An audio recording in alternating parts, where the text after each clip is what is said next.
நியோமேக்ஸ் மோசடி வழக்கில் முதலீட்டாளர்களுக்கு பணத்திற்கு பதிலாக நிறுவனத்திடம் இருந்து பறிமுதல் செய்யப்பட்ட நிலங்களை பிரித்துக் கொடுப்பது என முடிவு செய்யப்பட்டுள்ள நிலையில் முதலீட்டாளர்களை கணக்கெடுக்கும் பணி தொடங்கியுள்ளது.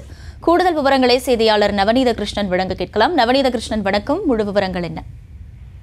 நிச்சயமாக அகிலா, நியோமேக்ஸ் மோசடி தொடர்பாக மதுரை மாவட்ட ஆட்சியர் அலுவலகத்தில் குவிந்து வரும் புகார்தாரர்கள் நீதிமன்ற உத்தரவுப்படி நியோமேக்ஸ் நிறுவனங்களில் முதலீடு செய்தவர்களுக்கு நிலங்கள் ஒப்படைப்பு செய்வதற்காக மதுரை மாவட்ட ஆட்சியர் அலுவலகத்தில் இன்று வார இறுதி நாளான இன்று சிறப்பு முகாமானது நடைபெற்று வருகிறது. நூற்றுக்கணக்கான முதலீட்டாளர்கள் மதுரை மாவட்ட ஆட்சியர் அலுவலகத்தில் குவிந்து வருவது குறிப்பிடத்தக்கது.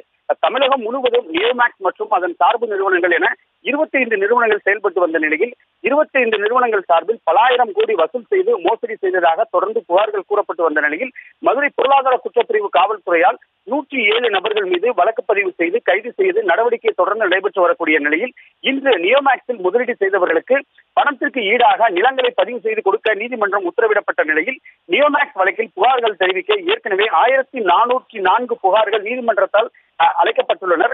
இன்று முதல் நாளான இன்று 4 நாட்களுக்கு சிறப்பு முகாம்கள் நடத்தி பணத்திற்கு ஈடாக நிலங்களை பதிவு செய்து கொடுக்கும் நடவடிக்கைகள் தொடங்கியிருப்பது குறிப்பிடத்தக்கது.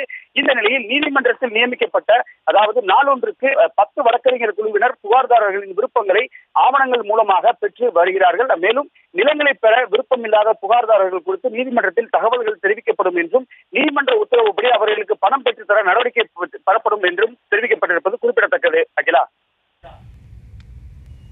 விவரங்களுக்கு நன்றி நவநீத கிருஷ்ணன். செய்திகளை உடனுக்குடனும் துல்லியமாகவும் தெரிந்து கொள்ள சப்ஸ்கிரைப் பண்ணுங்க.